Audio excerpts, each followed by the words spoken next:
할렐루야. 11월 4일 금요일 묵상 말씀 시간입니다. 열매 맺는 백성. 사람에게는 마음이라는 밭이 있습니다. 옥토밭이 제일 기름지고 좋지 않겠습니까? 성경에서는 사람을 나무라 비유를 했고, 마음이라는 밭을 통해서 나라는 존재, 나라는 인생을 통해서 열매를 맺는 것입니다. 그 열매는 사람의 눈으로 판단할 수 없습니다. 오직 창조자이신 하나님께서 분별을 할 수 있습니다. 그래서 인생을 저울질한다라는 말씀을 하신 것입니다. 에덴 동산에 아담과 하와, 생명나무와 사랑나무가 열매를 맺었습니다. 결국 에덴 동산에 아담과 하와가 열매 맺는 삶을 살았다라는 것입니다. 아담과 하와를 통해서 하나님의 섭리 역사, 유대교라는 섭리 역사가 시작됐습니다. 수천 년이 흘렀습니다. 결국 누가 탄생합니까? 예수 그리스도께서 탄생하셨습니다.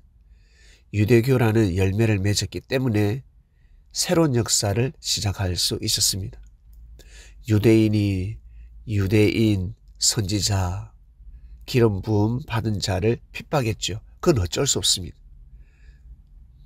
믿지 못하면 아는 자가, 같이 함께 했던 자가, 식구가, 친척들이, 같은 민족끼리 다투고 싸우고 전쟁을 하고 그리고 죽일 수도 있는 것입니다. 그러나 율법이라는 열매를 맺었습니다. 그리고 새로운 역사, 예수님을 통해서 새로운 하나님의 약속이 시작되었는데, 그 바톤을 이어받은 제자들이 생명나무와 선악나무가 되어서 지구촌 곳곳에 새로운 하나님 말씀의 씨를 뿌리기 시작했습니다. 결국 로마에도 복음이 전파되었고, 로마에서 수많은 핍박, 25년도 아니고 250년 가까이 핍박이 있었습니다. 엄청난 목배임의 역사가 있었습니다. 그럼에도 불구하고 그리스도의 역사는 멈추지 않았습니다. 이것이 너무 신기하지 않습니까? 여러분 삶 속에 한란과 핍박이 있습니까? 유혹이 있습니까? 미혹이 있습니까? 실족하는 마음이 있습니까? 그럼에도 불구하고 여러분에게 주어진 십자가의 길을 걸어간다. 섭리길을 걸어간다. 하나님의 뜻길을 걸어간다. 정말 위대한 삶을 살아가는 것입니다. 결국 조선 땅에 복음이 들어왔고 엄청난 핍박이 있었지만 제일 큰 핍박은 바로 4대 핍박이 있습니다. 신유 박해, 기해 박해, 병호 박해, 병임 박해. 이 박해들을 통해서 셀 수 없는 사람들이 희생을 당했습니다. 그러나 하나님의 역사였기 때문에 성령의 역사는 멈추지 않았습니다. 결국 어떻습니까?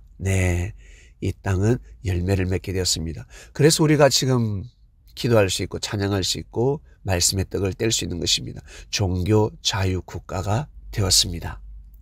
마음껏 찬양할 수 있는, 마음껏 예배 드릴 수 있는 곳, 마음껏 희락을 누리며 성령의 열매를 먹을 수 있는 땅이 되었습니다. 이것이 정말 하나님의 은혜가 아니고서는 이루어질 수 없는 일이지 않겠습니까? 우리는 그 속에 살아가고 있습니다.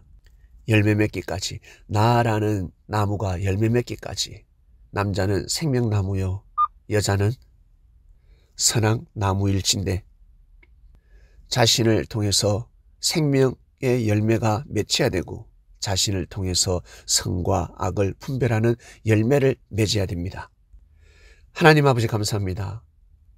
찬양하게 하시고 기도하게 하시고 말씀 듣게 하심에 감사합니다. 그러한 시대에 태어나게 하셔서 이 시대를 감당하게 하심에 감사합니다. 미혹되지 않고 실족하지 않는 삶을 살게 하심에 감사합니다. 물질의 힘이 강하지만, 이성의 힘이 강하지만 우리를 꺾지 않게 하였습니다.